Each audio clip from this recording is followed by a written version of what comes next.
So I do a book show in Much, where talk to You do what? a book show. Oh. Talk to different people about fave books that you've read and how it's inspired you, or what you learned from it, or something like that. Mhm. So do you have a book that that comes back to you every once in a while? Yeah. Well, I've read Perfume by Patrick Susskind about 10 times in my life, and I can't stop reading it. It's like something that's just stationary in my pocket all the time. It just doesn't leave me, and every time I'm bored, like I'm on an airplane or something, I read it over and over again. Because I'm a hypochondriac, and it just affects me. It makes me want to cut my nose off. What's the book about? It's about this perfume apprentice in France at the turn of the century, and he is just disgusted basically with all humans, and he just can't get away from humans. So he goes on this trek, this walk of death, where he goes into the rural areas where there's woods all over the place in the small villages, and he only travels by night, and he just, every time he smells human, like a fire from a far off way, he'll just get really disgusted and hide, and he just tries to stay away from people. I can relate to that. Do you ever use what you read in any of your songs? As a matter of fact, I use that very story in Scentless Apprentice. Yeah. So that's really one of the first times that I've ever used an actual story, as a book, as an example of a song. I've always tried to stay away from that, but now that I'm running out of ideas more and more, I tend to do that. Is it hard when you spend your whole life doing the first few albums, and then suddenly everybody needs your attention? You have to do interviews, you have to travel around, and suddenly is it hard to come up with ideas? I don't know. I've just noticed that people expect more of a thematic angle with our music. They always want to read into it. And before, I was just using pieces of poetry and just garbage, just stuff that just would spew out of me at the time. And a lot of times when I write lyrics, it's just at the last second because I'm really lazy. So, and then I find myself having to come up with explanations for it. So I thought I'd prevent that this time and actually have an explanation for some of the songs at least.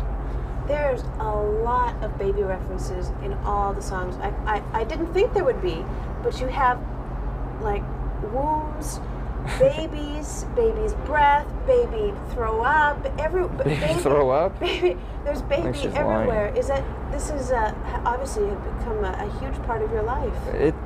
It has been a part of my life before Courtney was even pregnant, though. I've always been just fascinated with medical texts and charts, and I guess I secretly want to be a doctor or something. I don't know, or a person that works in a cremation factory. I don't know. I've always liked anatomy. Ever since I was a little kid. When I first got that little model of the Invisible Man, or the Visible Man, it's just something I really like.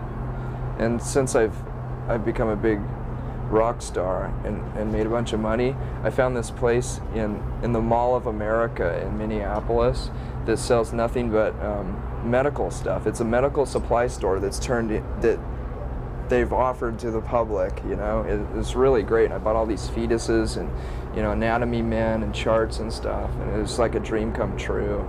Because I've always been really poor, and if I could find something like that in a second-hand store, I'd barely have enough money to buy it. And a lot of times I couldn't buy that stuff, so I just went on this rampage of buying all this stuff.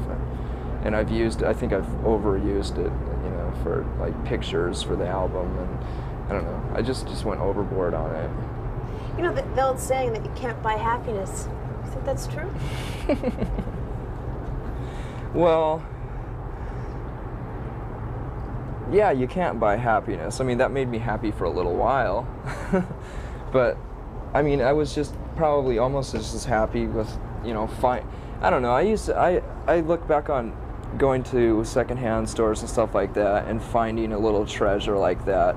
And that actually meant more to me because it was more of a stab in the dark in a way, because you didn't know if you're going to be able to afford it, and you don't know what you're really looking for, and when you find it, it's more special to you rather than having $1,000 and going into a store like that and just buying the whole store. It's not as special. because you've achieved so much success, I mean, so quickly, so surprisingly, you've had a baby, you're married. What excites you now? My baby and my marriage. I don't know. I still like playing too. I mean, Chris and Dave and I haven't changed at all. I mean, believe it or not, we get along just as well as we ever did. You know, we're just as the same passive-aggressive people as we used to be. You know, we never fight. And when we're pissed off at each other, we just hold it under our breath and have respect for one another in that way. You know, it's easier to work that way. You know, because we have a mission, I guess. How do you personally cope with having relationships, private relationships that are always being scrutinized publicly? It must be really difficult. Well, it is, but I mean, I still have a lot of the same friends that I used to have, so they don't seem to mind, and that isn't ever really exposed too much. You know, no one writes about how me and my friend Dylan walked down the street and did whatever, but yeah, but they rip apart you and Courtney. They love to do that. Yeah, I don't know why, but we're just I don't know. I guess like my ego could be talking right now and I could say, well, we're interesting people, but I think we're just easy scapegoats. It's just, it started with something and then, people just pick up on it and carry it along and we turn into cartoon characters and there's nothing I can do about it really, I can threaten to sue and, try to bring up libel laws and stuff like that to people that write shit like that about us, but if you've ever looked into that, it's pretty much a lost cause. You have to have a lot of money to do that, and I could spend the money that I earned last year all on fighting the Vanity Fair piece, and they'd end up winning because they have more money, so there's a magazine in Canada that incorporates itself for each issue, and then it goes bankrupt on each issue so that it could write whatever it wants and no one could ever sue them. Wow, that's a pretty smart thing to do. Yeah, it is. That kind of reminds me of how a lot of stations in the States got a hold of our new album, but it was like someone had anonymously sent them like 5th generation cassette copies of our new album, and in order for them to play it, they started on the weekend at 5 o'clock, like on Friday nights. That way they could play it throughout the rest of the weekend without having a counsel, sue them. And I don't know, that's kind of smart, It's free publicity for you anyway. Ultimately, the album's going to come out. That's true, but the thing is that there's been so much controversy about how bad the record sounds, and how lo-fi it is. And to hear it like that compared to all the other songs that were on the radio that night, it really disgusted me. And it pissed me off because it sounded terrible. It sounded really, really bad. And then everyone that heard it that weekend is going to say, yeah, you're right. Okay, the stories are true. The Nirvana album really sucks and I'm not going to buy it, So it just kind of bothered me. But we took care of it. What'd you do? Well, I thought maybe we should hire a lawyer to stop them to do it. Then instead I just decided to hire a hitman. Pardon me? Nothing. Erase that. No, we just called them up on Monday and told them to stop. And they went, oh, okay. Well, our lawyer did that. Isn't that a weird world for you to suddenly have lawyers and like people who do stuff like that for you? Yeah. It's totally unnecessary too. If we weren't in this position, we wouldn't need lawyers, It's total unnecessary, and we have to spend a lot of money just to protect ourselves all the time, and it's just stupid. When did that first hit you? When did you realize that you're going to need some people on your team to protect you from the vultures? Too late.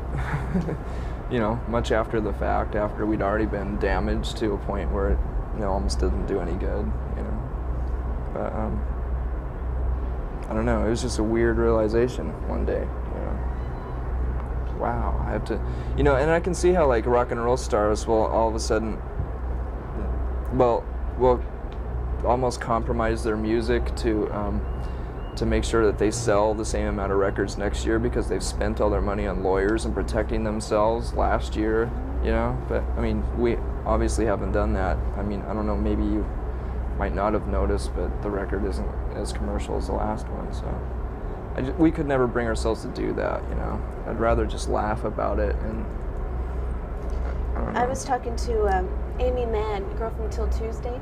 She was at her office just a couple days ago. She was on tour with the Kinks, and Ray Davies was in the office also. He came in before her. And I had mentioned to her that he was very nice, but really eccentric when I was talking to him, kind of nutty.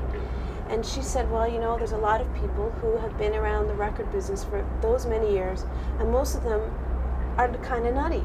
It just, you know, it makes people nutty. Yeah. I mean, you're facing that. That's your future. Yeah, that's my future. Hopefully we'll put out Metal Machine music next year, you know. I don't know. Either I've accepted it or I've gone beyond insane to where I can deal with it emotionally. I really don't care. I know that I'm too stubborn to allow myself to ever compromise our music or, you know, get so wrapped up in it and involved to where it's going to, you know, turn us into big rock stars. I mean, I just don't feel like that. Everyone else accuses us of it, but, you know, we're not as popular as everyone thinks, and we're not as rich as everyone thinks, you know? It's just, we've always had a good sense of humor. I don't think that's been translated very well, you know, but we'd rather laugh about it. Ha ha ha. You know what really surprised me though is you're pretty bright, and your lyrics are, and just your whole stage persona is pretty angry, angst-ridden, frustrated. I mean, you see the world for what it is. Did you ever have second thoughts about bringing a child into the world the way it is? Oh yeah, absolutely. Yeah. I really can't describe what changed our attitude so fast. I think, you know, I really was a lot more negative and angry and everything else a few years ago, but that had a lot to do with not having a mate, you know, not having a steady girlfriend and stuff like that. So you know, that was one of the main things that was bothering me, that I wouldn't admit at the time, you know. So now that I've found that, the world seems a lot better for some reason, you know. It really does change your attitude about things, you know. I mean, 4 years ago I would have said, you know, the classic thing like, you know, how dare someone bring a child into this life, you know. It's completely a terrible way to go, and, you know, the world's going to explode any day and stuff like that. But once you fall in love, it's a bit different. I don't want to know about it. Stop. George and I are not in the best love situations right now, so we'll stop talking about that. We'll change the subject. What I want to talk to you about. I'm not boasting about it. It's just something nice. that's really It's really nice weird. to talk about it. That, you know, that you have something like that to talk about. It's nice. You know. You hold this for a while? Do you mind? I'm feeling a little weak. You know that this whole grunge thing, that this in quotations grunge, all I want to know is, where did the term come from? I have no idea. I think some of the rumors are that Jonathan Poneman said it one time sarcastically, and it just caught on. Who's that? He's one of the head honchos at Sub Pop Records. But, no one set out to market this music as that, you know. Just, you know, that's what happens when the media catches on. They have to call it something. I like it as much as new wave. I would have been proud to be a new waver, you know, 15 years ago. Oh yeah, well, we were about the same age. I was into new wave, absolutely. Do you think you have some of the same? Is there anything the same between your music and new wave? I think so. Like what? Well, like, you know, new wave was just a progression from punk rock and a mutation of punk rock, you know, and it was more commercial and more palatable, you know.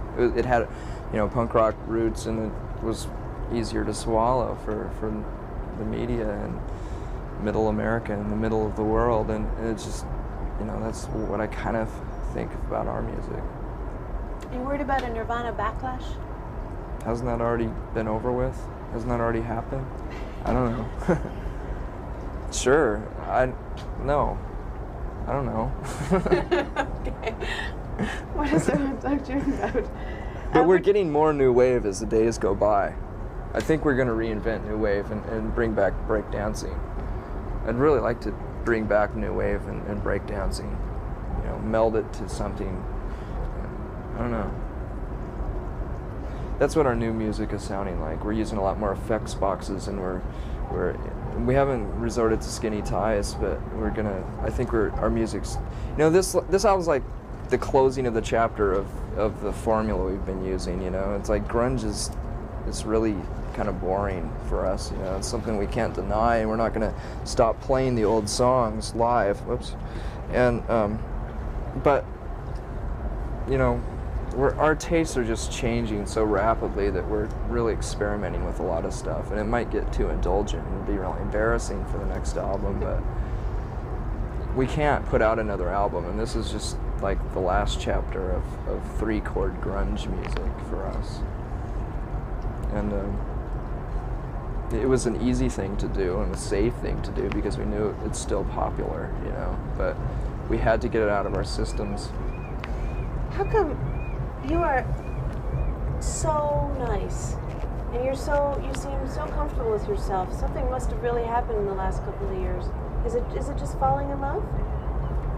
No. What happened? I've always been a nice guy. Maybe you were afraid to show it before. How's that? Well, what? I don't know. You've never met me before. I never met so. you before, but I know that other people who have had the opportunity to interview, and they said, oh, he hates doing interviews, he's not going to want to talk about anything. Well, I said, well, you know, whatever, who knows? And you're just like exactly the opposite of... It just depends on what mood I'm in, really. Yeah, I'm kind of a moody person, and a lot of times when someone has had the chance to talk to me, I've probably been on tour, or I've probably gone through an exhaustive time where I've talked about myself for hours and hours, and this week I haven't had to talk about myself very much, so Lucky probably me. more cooperative. I think one of the interesting things about Nirvana that you don't really talk about that much is that you're very concerned about sexism. I like that. That's good. So how do you make people aware of that problem? By writing songs as blunt as Rape Me. Having to resort to doing something like that is almost embarrassing because people didn't understand when we wrote a song like About a Girl or Polly, and having to explain that and having misunderstandings about it, I decided to write Rape Me in a way that was just so blunt and obvious that it's like no one could deny it, you know, no one could read into it any other way, you know, although some people have actually, because some of the lyrics in it, some people have thought that maybe it has something to do with my disgust with the media and the way they've treated us and stuff like that, but it's not true.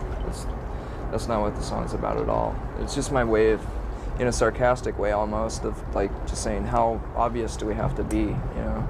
And I guess we don't talk about those kind of things that, you know, that are really important to us because I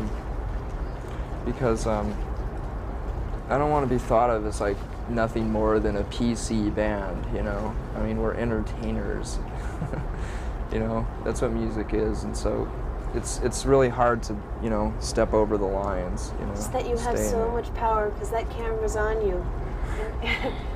Right, you can use it. Yeah, well, we try to use our power. I mean, we really have been effective in certain ways, like being associated with this organization called FAIR, and I can't remember it right now because I have a mental block of exactly what it stands for, but it's something like, shit, I can't remember. but they're an organization who looks at the injustices that are, they look at the details that surrounds certain issues and certain stories that have been reported in magazines and newspapers like USA Today, who tend to, you know, look over a lot of the facts, and they're pretty much a leftist organization that tries to protect people in certain areas, you know, and they supposedly try as hard as they can to, you know, to deliver the truth.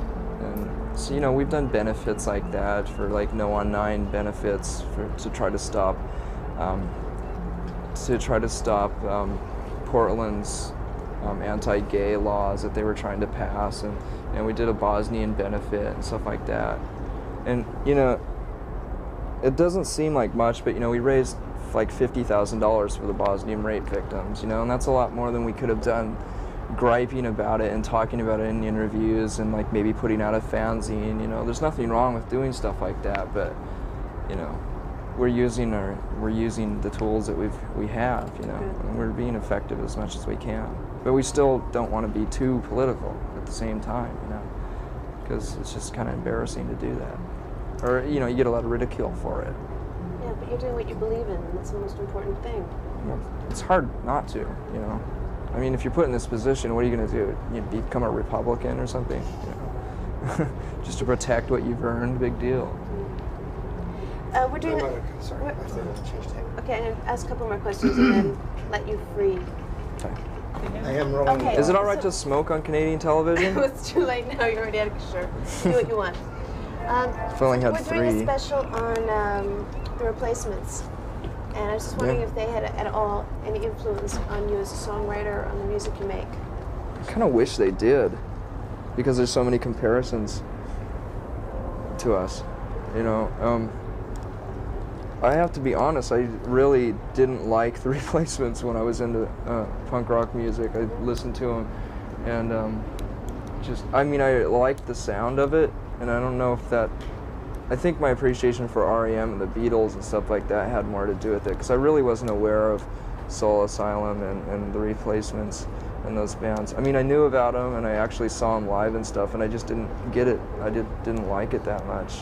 And can we have a comment, please, on... I'll wait till you light this one, because this is such an... What is your comment on Muzak being being here at the capital of Muzak, being here in Seattle? Well, it's an obvious thing to happen, you know, something that you'd expect. Oh, I thought you were talking about the Muzak this Muzak record that they put out of Grunge Light. Oh, the Grunge Light. Oh, what do you think of that? It's that great. Girl? Sure, it's an obvious thing to happen, you know. It's the last chapter on the book of grunge. But the Muzak capital, that's where. So this is the place where most Muzak comes from. I didn't even know that. I thought there was just, you know, one station here. Seattle is the capital of Muzak. Thanks for letting me know about that. You thought it was grunge? No. Oh, we were there, but they're not doing your songs. Oh, bummer. They said it was too aggressive? It would make people too excited. Oh, well. We have some pretty songs too. God, that's really a bummer. That upsets me. But I don't know. Muzak, that's pretty neat. But they didn't like the Grunge Light album because the woman sent a copy to them. And Really? they didn't like it because it was too electronic, and they're into using real musicians. Oh yeah, I like that idea better too. I liked it when Devo did their Muzak version of their songs. That was really neat. Did you ever hear that? That was nice. And I think they used real musicians for that. Did you get to hang out with them, Devo? Mm-mm. I know that you're a bit of a fan of theirs. No. Never met them. Did you get to meet anyone who would be like your hero? Anyone that you're real pleased that you got to meet? Yeah. That's kind of a positive side of being a rock and roll star. But no, actually I met Iggy Pop before we were rock and roll stars. And Iggy Pop is pretty much the only person that I've met that I really, really admire and like. And when you met him, were you pleased? Yeah, it was a big excitement. I mean, it was great. I didn't ask him for an autograph. I tried not to bother him the way that I thought that I might be bothered. But I don't know. And then the other person is William Burroughs. I met him, and I actually got to put out a record with him. So. Yeah, tell me about the record that you're doing with William Burroughs. Well, it's already out. It's just a 10-inch. It's just one story of his called The Priest They Called Him. And it was a long-distance recording. He had recorded his version, and then I just played a bunch of guitar noises in the background, and they mixed it somewhere else, and it came out. And now we're talking about putting out a whole album. Wow. Yeah. Of him reading his work and you playing guitar underneath? Yeah, I think I'll play a bunch of instruments this time instead of just, fucking off like I did before. It was just a last minute thing where I just made a bunch of noise, but this time I'd like to kind of work on it. Maybe I'll do a Muzak version. I'm sure William Bros would love that, a little bit of Muzak. Let me just make sure I have all my questions asked, and this is one that Tori Amos, did you like the cover of Smiley? Well, it served a purpose because we used that as the opening. Before we came out, we'd play that song, and then we'd come out and dance to it, do a little bit of interpretive dancing to it. Yeah, it was nice. Yeah. The last thing I want to ask you about is, I'm not sure who in your band said it. It could have been you, could have been someone else, but someone being a little perturbed by your mainstream audience and wanting to just make music for your real fans. Well, a couple of years ago when we were making these bold negative statements about things like that, we were really confused, and we were scared. We were afraid that we would lose a lot of our audience that meant a lot to us because they're people that we hopefully feel that we have a connection with, the college students and people in the underground. And I don't think we've lost them. I think they're still fans, so I'm not worried about it anymore. And I was at the time.